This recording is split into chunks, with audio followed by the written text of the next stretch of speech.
盖瑞有点不舒服吗？不舒服要先出去了。你怎么了？有点严重，现在。好，我们先出去。没关系，没关系。啊，怎么？等一下，等一下，你谁啊？等一下，你该不会就是？先看一下那个威力哦。等一下，你们的屁股是铁做的，是不是啊？橘色的代表什么？瑞莎。所以是部落在这个瑞莎跟天空之间的意思。你是土地神，瑞莎部落在上去天空，我跟不上哎。有，你有态度哦。有。哎，怎么又是从草丛走？好有热带风情哦！我们现在这里是哪里？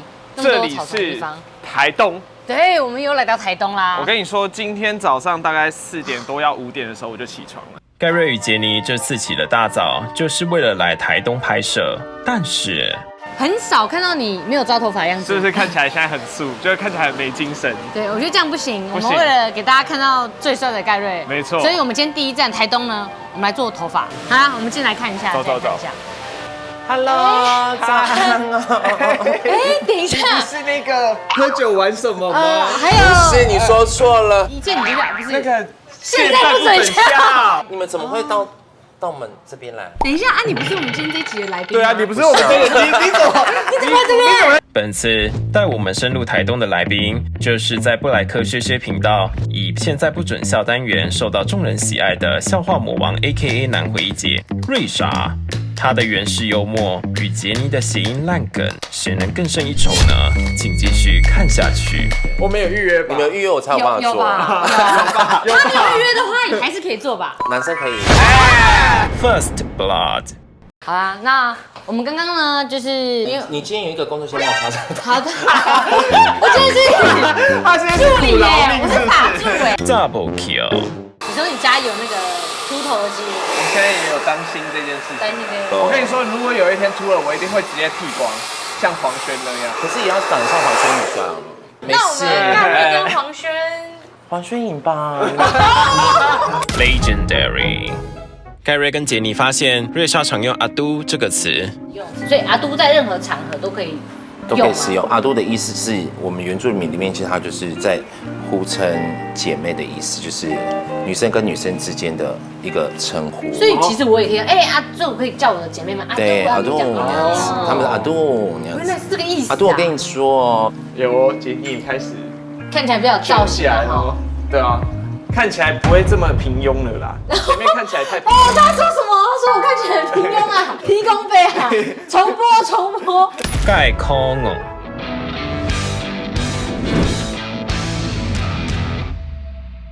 顶着刚刚做好的发型，两人终于来到瑞莎的老家，位于台东太麻里的大王部落。对耶！ ，OK， 我们现在到了哪里？大王聚会所。我们再有默契一点点，我们到了哪里？大王聚会所，哇，听起来好气派啊！我跟你讲，这就是我们平常训练青年的地方，因为部落里面都有青年会。我记得你有一个很特殊的身份，我现在就是我们部落的文化促进会的理事长。哦，理事长。此时，杰尼发现了门口的信箱。你们这个信，我们来看一下哈。通常都手写什么信对啊件？就是公文。因为我刚刚看了一下，里面有很多信。这是那这个我随便抽一个公文哈。行政院、农委会委员，会。上面非常多的灰尘。那他发信日期是民国110年11月23日。我跟你讲今年是112年。这是我们另外一个协会，因为他们是社区发展协会，我们是文化促进会。啊这个没关系。开玩笑的，协会后来有换位置啦。前往部落聚会所的巴拉罐之前，一定要先进行过火仪式。所以过火就是因为你们是从外面来的，所以把你们身上一些就是不好的东西啊，晦气嘛，对，晦气。哦，一个净化对仪式。过了这个火之后，然后干净的身体进到部落里。每个人都要。像我们就是只要来到巴拉罐的时候，基本上我们都要做这些。哦，好，那我这边我先来过火。火烧的有点旺哦，代表你的晦气比较多。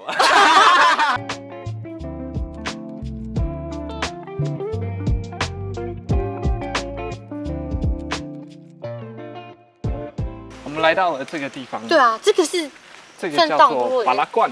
对，巴拉罐。巴拉罐是什么意思啊？巴拉罐它其实就是男子聚会所，像我们两个就是不能进去这样子。我们两个我们两个。重点是我讲这么久，我们的导览员还不出来哦。还在看。我们介绍一下我们部落导览员。哇，你来亲，怎么称呼？阿鲁基。此趟旅程前，瑞莎强调大王部落的特别之处在于混合。我们请阿鲁基说明一下。我们的那个在户籍誊本上面，它上面是写排湾族，然后但是文化上面有卑南族的元素。为什么？就是我们以前就是跟卑南族就是也有混居，应该是说为什么我们会在这边会跟卑南族跟汉人一起？因为排湾族是个先天害羞内敛的人，对，而且他们就是他们说他们要来做的时候，我们也不会说哦不行这样，我说好，心里面不想，但是好啦，也没有不行啦，手也打开包容，对，好啦，一起住啦，这样。很突然的，阿鲁基大哥拿出了一根很长的棍子。可以拿出来哦，这个差点中击。它这个就是每年我们在入会所的时候，嘿然后我们就是要给年轻人一个提醒啊，就是说开始哦，活动开始喽，下马威。对，然后给你一个打下屁股的一个仪式。用这个打屁股。你们先看一下那个威力啊，那个威力，好，先看一下那个威力哦。等一下，你们的屁股是铁做的，是不是啊？排湾族不简单。由于巴拉罐只有男性能够进入，就由盖瑞代替我们帮大家开开眼界。然后进去之前要先敬个礼一下，好，告知祖先说这边的学长说我学长们告诉他们说，名字各位学长好，我叫洪少卿 ，A.K.A. 盖瑞，那就可以进去了。先来跟各位打扰一下，好参观一下，谢谢各位。然后通常我们都会先在周围，因为这个中间这个位置都是比较年长的，所以就不能去踏入。阿鲁基也教大家如何辨识排湾族的图腾。配色会有固定配色吗？我们的服饰就是跟卑南族的一样配色，是什么颜色？那个黄、红、黄，怎么突然忘记了？不可能吧？是黄红绿啦。待在外面的杰尼与瑞莎聊起了女人心事。我觉得它是一个很特别的地方，也很神秘的一个地方。像部落发生任何事情，所有的男青年就会集合在这个地方，然后讨论大事的感觉。对，因为你以前应该有进去过嘛？没有啊，你从来没有去，从小到大都没有。没有。其实刚刚瑞莎在介绍巴拉罐的时候，因为在原住民里面，其实男女是有别的。对，那时候我自己很模糊，自己到底要做什么事情。确实。所以那时候我就问那个长老，就是说我应该要做什么事情。他就说啊，如果你觉得你是男生，你就做男生的事情；如果你觉得你是女生，你就做女生的事情。我们也在改变，部落也在改变。你如果他逼我去砍竹子去干嘛的话，我不开心，我是不是就不会来了？然后反而大家对于部落的这个向心力就不见了。我以前就是因为害怕他们要叫我去做男生的，因为我已经自己先入为主，觉得他们会要我去做，所以我就会逃避做这件事情，所以我就不来。可以不去，基本上是不能啊。所以你就是有点，所以我是直接逃到外县市。感觉你是一个先例吗？对。哦，那感觉如果你部落里面有其他小朋友，可能跟你一样。以前一样烦恼，他可能就可以因为你的关系知道哦，其实我可以不用跑，我也可以选择像这样，选择留下来在部落里面做这些事情，只是就是做自己开心喜欢做这些。今年许多部落都在推动一部落一聚会所，但大王部落除了聚会所之外，还有一个特别的地方。那我想问一下，你说这里叫部落厨房？对，请问一下，就是厨房是哪个部分？厨房吗？就是你现在看到这个就是厨房。原住民其实很简单，我们只要有一个灶就可以做很多的事情。这算是灶？对，就是3个石头形成的一个灶。那这个地方平常会有人用吗？会啊，就是我们为什么会做这件事情，就是因为其实味道是会让人家去想念的。想念的不是吃饭的那个好不好吃，是那个氛围，是那个大家一起做的那个感受。闻到烟，看到烟，然后大家就会一起来这边看。只要看到有烟，就会有人。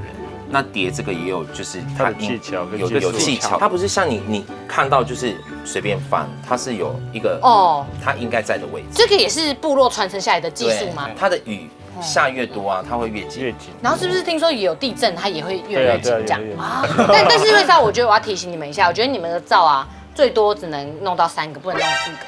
为什么？不然会肇事逃逸。好，谢谢。我们刚刚热度在这里，我们先请他回去。家里没有灶的不能开车，因为是无灶驾驶。参观完部落厨房，还得做一件重要的事情。因为来到部落一定要跟头目就是没错没错打声招呼，我真的有很多问题想问头目。来，所以你们觉得头目他的那年龄层会在哪个？我的想象是年纪很大，然后甚至只会讲族语。对我想象是出来的时候就是可能只会讲会有一个威严，有一个气对，场然后搞不好我们还有翻译跟他讲话，我们还不能直接跟他讲话，然后还要这样不能看到他眼睛。接着，我们一行人来到祖灵屋门口，准备请头目带领参观。我现在去帮你们请头目出来。我们终于要看到头目了。我们拍摄这么多集，对啊第一次看到有头目。我不晓得这是头目家的前面才有这个东西，真的是不是在录看起来不一样。有我看到，有我们的头目来了。哦呦，看起来非常的不凡。那帽子是头目在戴的啊？怎么同一个人？哎，啊，等等一下，等一下，你谁啊？等一下，你该不会就是头目吧？他就是头目吗？我们介绍一下我们部落导览员。哇，你来请，怎么称呼？你完全骗过节目组呢。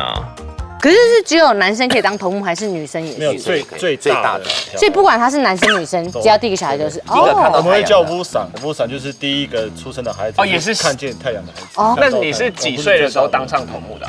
我26岁，但是我的哥哥姐姐就比较没有对文化有兴趣了，他们都在外。所以可以放弃继承了吗应？该是这样说，其实我们家里的贵族啊都是头目，只是我是最大的那一个。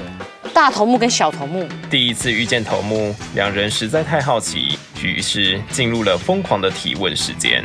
我好奇，如果是你的哥哥的小孩，他想继承头目的话，也是可以啊他优先继承还是你的小孩优先？还是要打架我的小孩哦，因为已经传到他这边来了，对，除非我的小孩都不要，还是说我没有小孩才会往旁边走。有点像 Uno 有没有？回转头目家族到底有几个啊？4个部落就有4个头目。哦，一个部落只会有一个头目。对。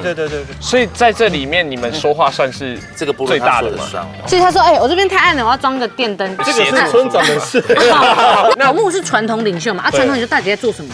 他就只管传统文化这件事。文化延续啦。比如说今年的丰年祭要不要办这件事情，这个也是他决定的。哇，我说了算啊，我的部落啊。假如头目有点偷懒，说啊好累，不想办了就不办。不要办啊。哦，你可以这样说，不办就不办。这就是目中无人的由来。那头目可以兼村长吗？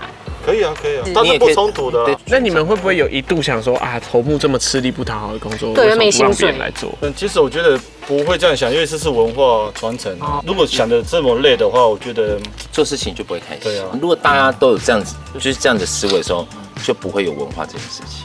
哇，流失的就会更好。我今天一直讲京剧耶，这是京剧。是的。了解头目以后，来参观族人祭拜祖先、举行各项仪式的祖灵屋。祖灵屋通常会盖在头目家附近，是部落最神圣的地方。进来这边就有男生跟女生，你们可以区别得出来吗？其实我刚刚其实就我又很怕开玩笑，因为他有点大根。其实原住民的那种艺术天分是很直接的、很强烈的，所以就直接展现出来。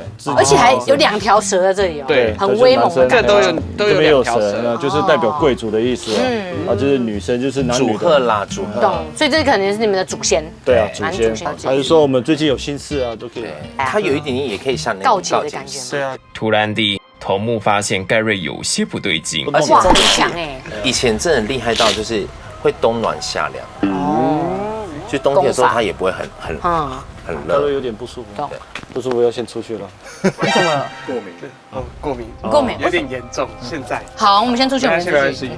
为什么？我从在外面的时候就有点过敏。我怕你是那种灵异体质敏感的。敏感体质。它有一点，可是这跟那有关系吗？也是会有。这边会有。其实，在刚刚进入祖灵屋前，盖瑞已经在打喷嚏了。这边很多。我以为他讲有节气是真的。5年前的。对啊，你看它中间那个也都是哎。对。那黑的这是。没有发现我刚从头到尾就。而且你看鼻音很重，而且有一只蚊子。靠！你看有一只蚊子。那是祖先啊。怎么办？由于盖瑞的体质比较敏感，我们速速的参观完祖灵屋后，准备来做部落的传统午餐。出外景最期待的环节就是这个，就是吃饭。对。而且他们非常有心，你看这边。Welcome 哈哈台前来拍摄。有拼对。Welcome。没有，他们这个一定是上完 Google 的。我们现在呢多了一位，应该不是阿鲁迪的吧？哎，是啦，然后猜假面具。她是我们部落的妇女。我叫玉玲。玉玲姐，我们今天听说是要来做这个摇摇饭，那摇摇饭是什么东西？对啊，其实我觉得好像现在大部分大家都会吃这个，因为它就是料理简单又快，它一锅可以吃很久。所以它就是大锅饭的意思。对，它其实有点就是需要大家一起协力去完成，因为它过程需要一直搅。等一下，我先过去点。怎么了？会有声音吗？哎，阿布就开火。部落有约时间。摇摇饭又叫山地饭，因为需要不断的搅拌而得名。做法很简单，首先把炸咸鱼的油倒入锅中，放入洗过的米拌炒后加水，等水滚后再加入蔬菜。过程中需要持续的朝着同一个方向搅拌，收干后即可完成。你知道在这个过程啊，就是因为要等它滚，在这个过程我们妇女啊就会聊天啊，哦，就没事了，像打麻将一样，聊一些八卦。孩子考试有没有考上？但是不是有一个人一直都不来？谁比特不来的比特有点。回台北。如果他这样去上那个现在不准校可以吗？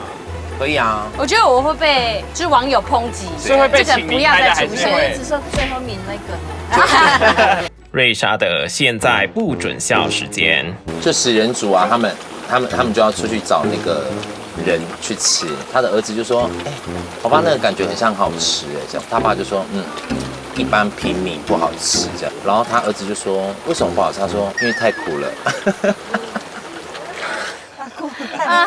还行啦，还行，比你的好多了。谢谢。我们也可以聊聊洗发乳这种业配的话题啊。进广告。这还可以，可是就蛮想谈恋爱，还跑去找算命啊。你现在单身哦？对啊，而且他就是我跟我讲，你要找到你的 soul mate， 然后去修复你受损的身心灵，就必须要有17个跟他相似的。17个会不会太多？对，他很确切的跟我讲17个。然后拿17个，我给你看，就是差不多。你看我这边有。这也太奇怪了。1、2、3、4、5、6、7、8。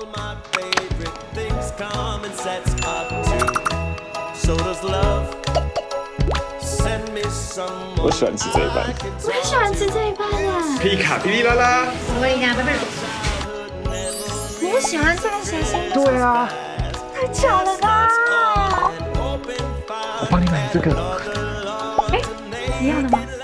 一样的。这种命运的结合，就像是多酚氨基酸修护系列，独家仿生科技，模拟17种与原生发相同的氨基酸，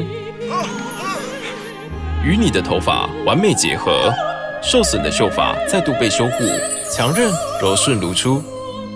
你头发的 soul mate， 多酚氨基酸修护系列。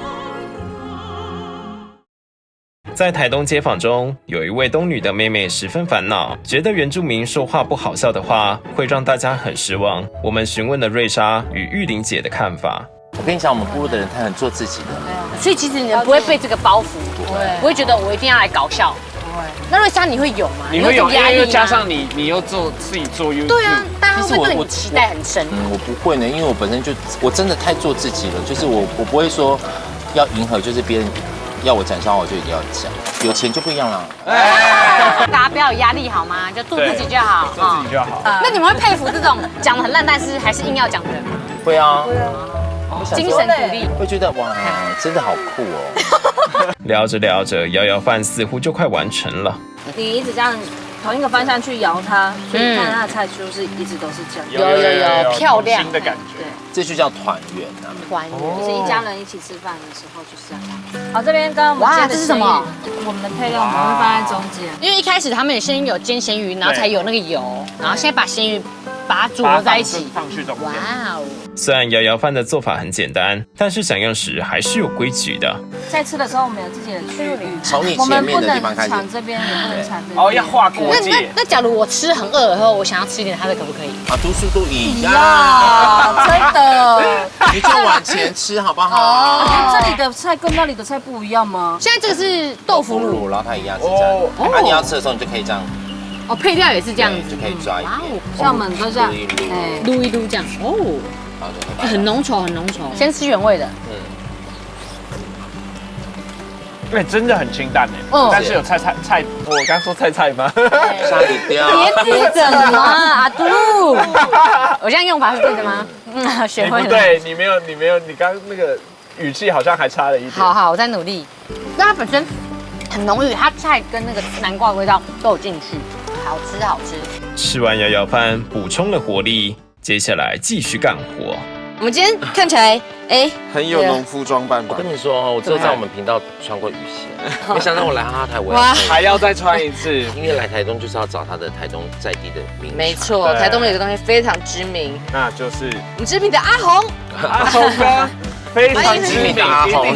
这边，来，欢迎阿红哥，欢迎来。阿红哥，等一下，阿红哥，你先说小福好不好？没关系的。瑞莎的表哥阿红已经种植世家超过30年。所以是世家这个东西特别适合在台东长嘛，是这样。对，只有台东才能种，你其他种的话可以种，可是口感是有差。那你们知道原因吗？气候土啦，你太热也不行。据说世家是400年前荷兰人引进，全世界目前属台湾种植最多，而台湾世家最大的产地就在台东，主要有大木世家和凤梨世家2种。你刚才说一棵树里面可能有2种世家，有啊，对啊，这个很酷哎，我们来看一下，这是凤梨世家哦，这一颗就一般的传统世家大木。这叶子，看叶子，叶子比较大片你。看叶子2个不同，是用大小来看哦，它是在同一棵树。分节这样。为什么？家？前年有一个新闻是世家农，就是有太多剩下的世家，然后一直在请大家多多支持、多多买世家的这件事情。那时候应该是凤梨世家吧，因为那时候不能外销，那是没有办法外销才有这个，一般可以外销，一般都还 OK 了。一般台湾人比较喜欢吃传统世家。对。那要不要趁这个机会，我们来替这个凤梨世家，我们来替他拉票一下？凤梨世家其实它真的是很甜呐。可是它也是。等一下有可是哦，对，我听到可是。他没有要替凤梨世家讲话。你说好吃，我都觉得2个都好吃啊，就是口感不一样而已。一般的传统世家我是比较喜欢的。结果结论还是大家来吃传统世家。诚实的男人，台东阿红。结果世家园逛着逛着，所以2个现在要 PK 吗？对啊，我们看谁找的这个世家又大又漂亮。哈哈台第1届世家 PK 赛，准备开始。没唔对，哈哈台第1届世家采收王大赛，看谁找到的成熟世家最大颗。限时1分钟，正式开始。解散，我看一下。解看，来自由发挥。1分钟哦，1分钟。刚刚开始，人家都会觉得不该还是有，没看不出来。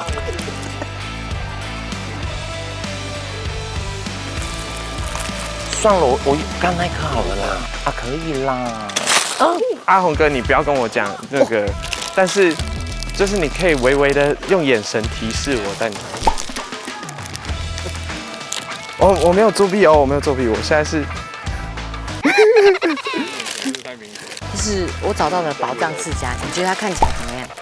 还不错，这个可以可以踩了哈。哇，可以好，那我踩一下哈。一眼入魂，一眼就看到它，我觉得它在发光，你知道吗？它超大颗，我从远远的看它，就是整个袋子真的确实很大颗。时间到，究竟是世家公主瑞莎会拔得头筹，还是天之骄子盖瑞，或是采集天才杰尼会获胜呢？刚刚我们这3位选手，我们都各自找了一个觉得自己最赞的世家。来，1号选手瑞莎，我们先秀一下你的这个秀一下我的世家。对。这颗蛮漂亮的。它这个很漂亮。你定一下这个重量大概多重？对，13、14两吧。对，不错。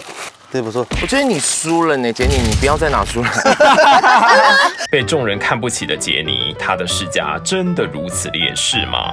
这个比较大，这里面一个最大的。这个超大颗，可它好丑。可是它比较丑。它有点丑哎。可以卖收卖这一面吗？我们做人哈，不要这样啊，一直。叫我是看内在美了，越大越好，肉越多啊。好，等一下，因为我们今天评审是阿红哥哦。对，阿红哥。我们要想一下哦。那我们现在3个选手，你可以选出一个你心中觉得最赞的世家嘛？来，我们闭上眼睛。越大的要。你的手。那么丑，他再丑也不是说很丑，对，也没有那么夸张，只是说它很大，那个肉会比较多。那我们第1届这个世家大赛，看来我是冠军了。明年要来这里？对啊，你要来这样子吗？结论是这样子。恭喜杰尼获得冠军奖励 ，AKA 明年采收季的工作机会。采完世家后，就要送往店里称重分级。刚刚呢，我们做完苦力的，对，总是要吃点甜的吧？先苦后甘嘛。对，它这个世家是比我刚刚的还大。还大多了。这个释迦跟我们的脸已经差不多大了。阿多，你的脸没有那么小。大颗的吃起来口感很好，就是肉多质小，里面的肉都是果肉。剥开哦，来看看瑞莎，它就会剥了，它就会剥了。这个有什么技巧？专业的，专业的，专业的有没有？真的专业。而且它这个释迦冰冰凉凉的，好好吃哦。哎，久久吃很好吃。释迦小知识：如果释迦吃不完，把剩余的果肉装进袋子里，就可以做成释迦冰哦。它有很像冰沙感，因为释迦有水分，它变冰沙，可是它也有果肉跟 QQ 的感觉。这吃相会是好看的吗？看你的技术，不要想歪。漂亮。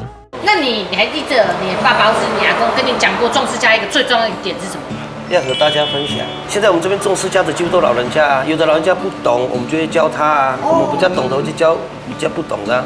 就是分享技术。这应该就是台东释迦好吃的秘诀吧？很突然的。所以两位有小孩吗？有啊。对，林宥嘉。林宥嘉，来，我们来一首说谎。那他的家是释迦的家吗？没有，不是。同名同姓。吃完释迦，杰尼与盖瑞来到一个神秘的教室，要来做排湾族的代表性物品。但这个场域是我这一次旅程最期待的。我听说排湾族有3宝，吕军老师，请问那3宝是哪3宝？第一个就是琉璃珠啊，再来直接破题了。没错，排湾族3宝就是琉璃珠、青铜刀、桃壶，代表着丰收与财富、力量与荣耀、尊贵。其中，琉璃珠在过去相当珍贵，只有贵族才能够拥有 ，like me。这次，盖瑞、杰尼与瑞莎来到角琉璃工作室，直接现场体验做出一颗琉璃珠。为什么琉璃在台湾族人里面是一个这么神圣的东西？每一颗珠子它有它不同的意思啊，像我们部落有英雄之珠啊，勇士，对，勇士可以戴的珠子跟公主可以戴的珠子，所以有分颜色有不同的颜色也有分，这么丰富的颜色，它其实都来自大自然，就跟我们服饰是一样。不啰嗦，请老师直接示范。火的颜色有分红色跟蓝色，蓝色的话就是超高温，对啊，它氧气一打开就直接。你看，我不知道它到底多高温。所以这个大概几度啊？800。老师，那你近视几度？没有近视，没近视。如果说你想要让它长一点，我们就可以做第一个动作，在这个平面上轻轻的往下。哦，它就变平，变那个好酷哦！对啊，我们要画喽。好，先从线开始。这个玻璃丝呢，抓着之后，我们穿过去这个弧，你会看到粘上去之后，我试着左右移动。好强哦！瞬间软掉，对，瞬间软掉，很像在写字。盖瑞，你是想到了什么呀？那这就是线嘛。对。可是线不是只有曲线啊，我们可以画直线啊、斜线啊，或者是你觉得日常生活中是线的表现方式，你都可以自己自由的尝试。嘿，吴宗宪。好。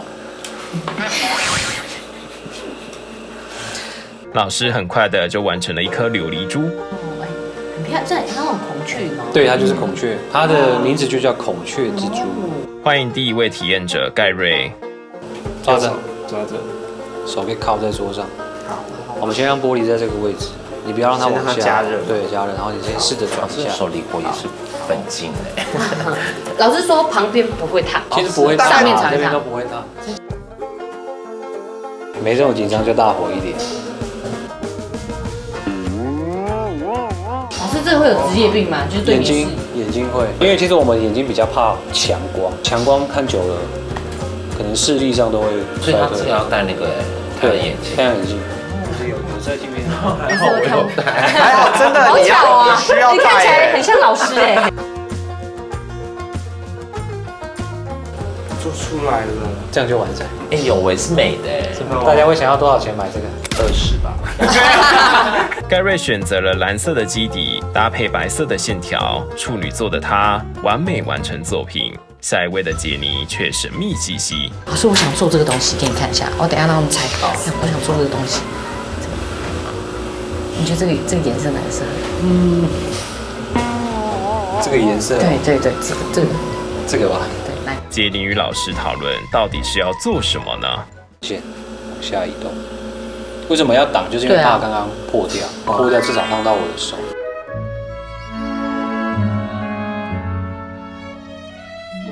没关系。贴心哦。老师现在有另一半吗？有。你大家可以猜猜看我要做什么东西啊？你是说图案吗？还是包含形状跟图案。你到这么厉害了，到好像做很久一样。杰尼的野心似乎很大，但殊不知一场灾难就此展开。老师是因为画太丑猜不到，猜不到，有可能，有可能。你有没有整个红色，然后就盖住了女生？那你干嘛？你不要害我抖啊！不要害我抖。那我到底为什么要做这个？老师，我说要压一下。你画完了吗？不小心压一下看看。好任性的学生，你可能看不出来是什么东西。我要确认一下我的想法是不是这样？这样。你那是香肠吧？搓一下离开，搓一下离开。一下离开。对，搓一下离开。到底啦？搓一下离开。你不要害我笑你！我抖了，你好快哦！这个还要勾花纹吗？很抽象艺术哎，看不懂。杰尼做的究竟是什么？盖瑞与瑞莎开始猜测。老师帮助你把它变漂亮之前，我们要先猜，先让我们猜，然后先给镜头看这到底是什么。我那个条纹的地方下面是红色哦，你们要发挥想象力。然后上面有一点白点点，这种食物。竟然还想不到啊！这个形状长得那么像哎，差太多了吧？我操！老师忍不住吐槽哎。我们在哪里拍节目？我们在哪里拍节目？世家哦，不是世家，台东还有另外一个做火龙果，绿色的，中间有一条红红的。答对了 ，Bingo！由于杰尼的成品和他想象的实在差太多，于是老师用勾勒的技法，尽量让它变得更好看一点。哎，老师直接重新创作。老师直接把我的槟榔溶解。老师是直接吓到。等一下，我的槟榔毁灭。老师直接把他所有的图片整个重新勾掉。他直接重新整理耶。在老师的协助下，杰尼的抽象槟榔完成了。接着，我们换瑞莎上场。刚刚一直笑嘛，现在都很平静。你不觉得瑞莎看起来这个样子，他超像很像老师哎？对啊，看起来超厉害，而且是什么国宝级的那个台东国宝。切断。哇，他破好大洞哦，真的。跟你客人被剪到的耳朵一样。他是直接是破。你的看起来有在漂亮哎，跟本人一样啊。现在这样仔细看，其实这一串老师好，那说，你都不要画线，我们就点传统就好。这个其实你看，你就在白纸上面点各个颜色。看像这个点点，从大的大小啊，然后它的间距都要很一致才看起来会漂亮。真功夫，真功夫。因为我发现你要点那个圆点，好像也没那么简单，因为你要点到那个位置大小，对，越简单越好。而且它是蓝色透明，它点在白色上会有一点渐层的效果。漂亮。不愧是南回一姐，在瑞莎的巧手下，橘色的漂亮猪猪也完成了呢。盖瑞刚才也是第一棒嘛，不然我们就盖瑞，你应该冷却差不多了。好，来看一下啊，我们就准备出图。来啊，准备哈。海洋之心。哦，好中二啊！哎，蛮漂亮的哎。对啊，有哎。有没有海浪感？好期待槟榔长什么样子哦！我的台东之冰，算是有一点抽象啦。我刚才想说，哎，奇怪，那个白白粉怎么擦不掉啊？是我涂的。我说这东西怎么那么脏啊？怎么弄不掉？心情有点复杂，说不出上话来。我们也很复杂。老师刚刚做的示范品也要隆重登场。老师，现在讲出你的名字啊！它是传统的纹路哎。你就讲个，给他取个名字。你就要想个很帅的。我的名字叫做孔雀开屏。谢谢。谢谢。礼貌哎，拿礼貌在哪里？好传统啊！真的很传统，真的很传统哎。请尊重。我压力好大哦。讲名字哦，你压力有我大吗？我的叫圆满蜘蛛啊，我有见这些就是部落啊，白色的啊。蓝色的代表什么？天空。橘色的代表什么？瑞莎。所以是部落在这个瑞莎跟天空之间的意思。你是土地神。瑞莎部落，再上去是天空。不要瞎掰好吗？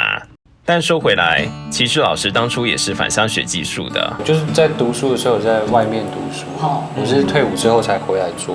那当初学这个只是因为，如果说到我这一代没有人做的，太麻里这边就没有人，这边就只有对，它就断掉了。那时候当初是想要先学会这个技术，有没有继续做下去都没关系。至少你先学。对啊，至少我会啦，老了之后再做也没关系。可以传承给下一代这样。对啊，至少文化没有流失。对啊，文化没有流失，我还可以跟大家讲解说它制作的过程，就不需要到别的地方才去看得到。那你要怎么把传统跟这个创新做平衡？它需要时间啊，那你要让其他人去接受你，然后习惯你的东西。那你觉得台东之滨大概还要经过几个世代才可以慢慢被大众接受？这个大概需要20年的时间。20年，20年，现在是在第几年的时间？1年。带着美美的手链，3人来到超市。我们现在就是为了下午的这个神秘派对，我们要来做一些准备，前置作业啦，晚上的一个小派对。对，然后我们现在就来采买喽。对，没什么好解释的。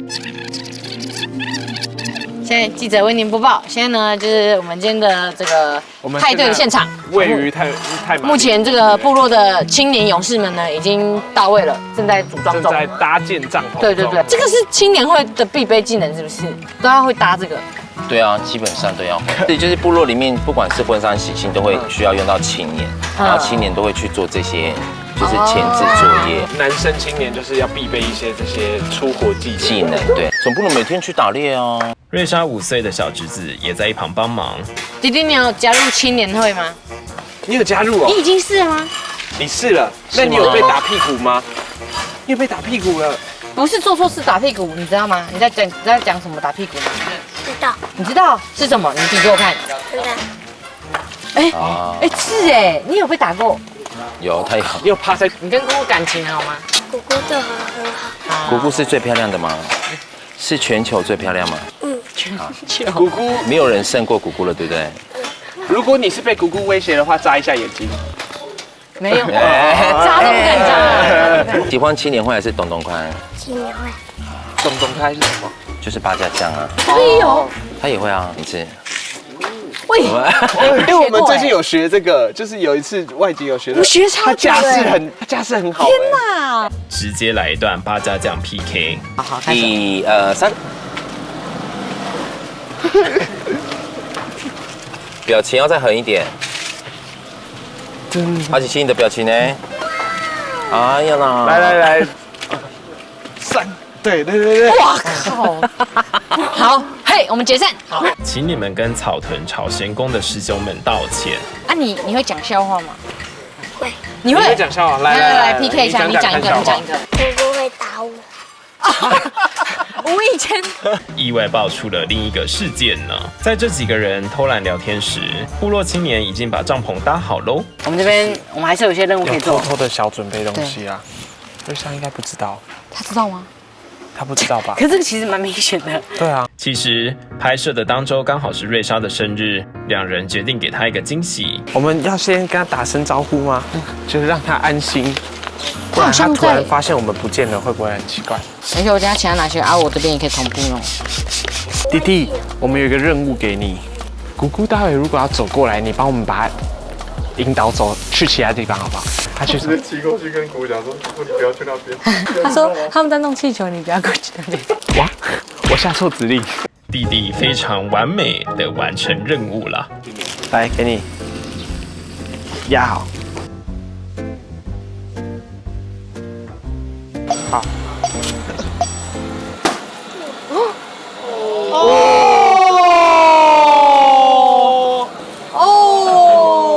爆掉了！没有啊了，没事了，没事。就粘上去，粘上去。全枪啊！怎么这样？没事啊。没事了。天色渐暗，在弟弟的帮忙下，生日派对的前置也渐渐完成。现在已经晚上在7点了，其实好像没有约几点。他们刚刚说就是打电话可以了就来。啊，你刚才在干嘛？我不懂，我像待嫁新娘哦，一直跟我讲说不能出去，我想说被关在里面。我想说，就我家为什么不能出去？到底是太用心了啦，你们看一下，准备了一下啦。对啊，看起来怎么样？有用心有。那个阿琪琪有帮忙呢，他有帮忙弄破那一颗哦，没有啦。瑞莎的2位朋友也一起来共襄盛举。那你平常生日到底怎么过啊？对啊，就这样子，然后就会越来越多人，就会越来越大圈，越来越大圈，越来越大圈，然后大圈到妈妈就说你要不要去别的地方这样子。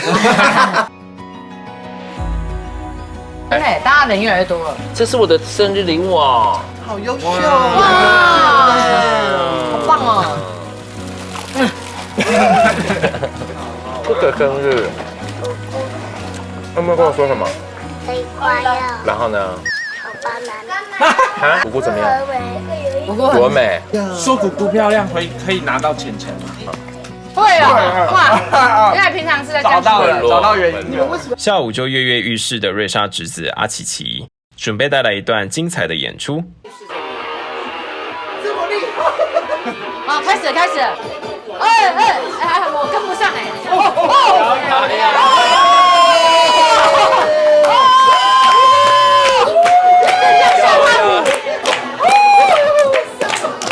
点，妹换你了。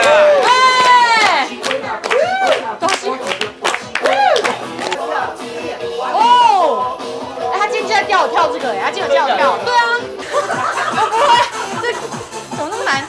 哦，怎么会有他们的准太好歌，感觉很赞哎，哇，好会哦，有，很有态度哦，有，哇，他已经穿了，哇，别！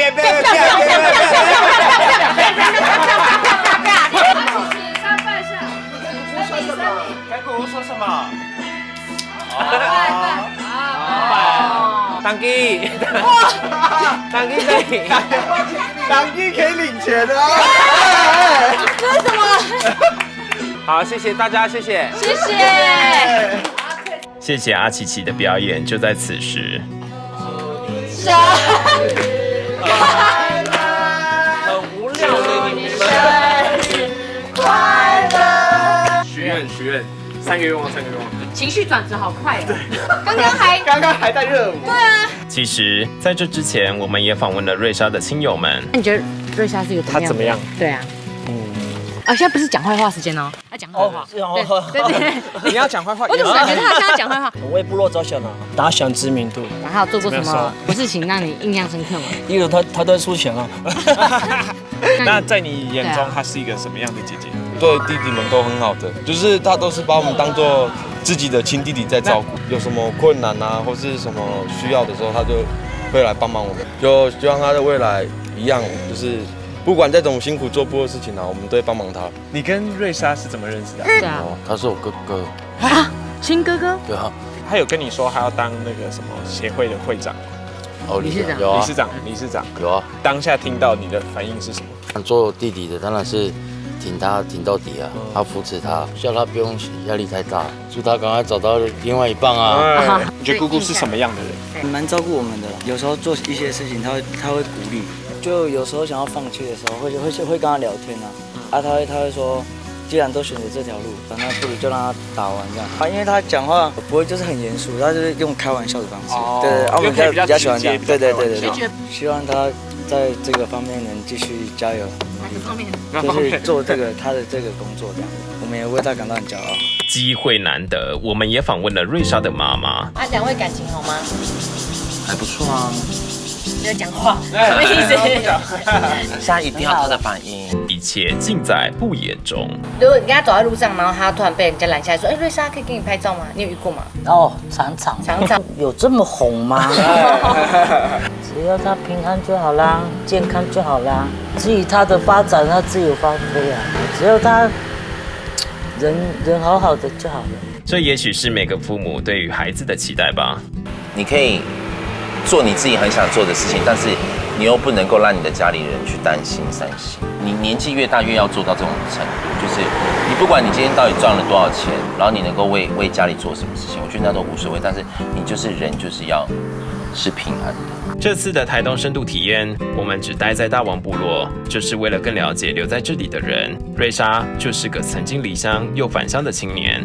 就是从我回来部落一直到现在，我就是一直在做这件事情嘛，就是在部落里面做这件事情，所以跟大家一起在一起的那个凝聚力跟那个感受，会让我喜欢这样子的感动。那有点像是埋在你记忆里面的一个感觉，然后你年纪大了就觉得哦，我还想回来继续做这件事。不知道我自己会觉得很幸运，就像能够为家里付出这件事情，原来有一天我也可以做到这件事情，原来我也可以照顾别人。对，但他目前还担心一件事：语言这件事情。其实我自己的族语能力也很差，所以我们要先保留语言这件事情，才会有文化这件事情嘛。所以语言是在每一个群组里面、族群里面，它都是很重要的。那你自己有再去加强一下你的台湾族语吗？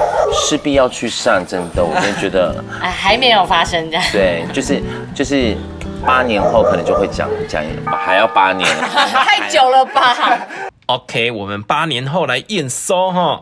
结论：这次从金大王部落的过火仪式，到参观巴拉罐跟祖灵屋，做了排湾族的摇摇饭跟琉璃珠，采收了台东的世家，最后与瑞莎跟亲友们吃饭欢唱，步调慢了下来，但也更深入的了解彼此。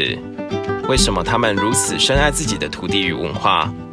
也许那是一种记忆里的使命感。来年再相约台东吧，升起一缕烟，有烟就有人。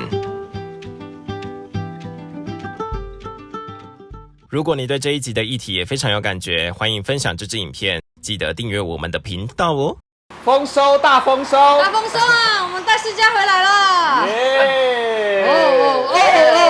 你们两个感情很好啊！看起来一副情侣啊！OK， 大丰收，大丰收！哇，来，我可以下车。大丰收才3颗。我们今天要细选呢，这台听说是阿红哥自己改装的车子，给小孩子玩的，骑的。小孩子玩这个会不会太快了？不用，他可以调速度调到最慢啊。哦，有。他调慢，你看他调慢就很慢啦，就慢慢的，慢慢的。哎，帮我们巴库。我带巴库出去啊。好。哎，台东小孩很幸福哎，他们玩的是这种很快耶，没有，他还可以快一点点，更快，还可以变速的。再见，阿红。想请问一下，什么样的穿搭比较吸引你呢？OOTD。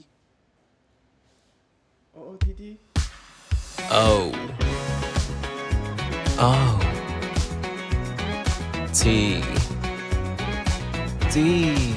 啊？ D 啊。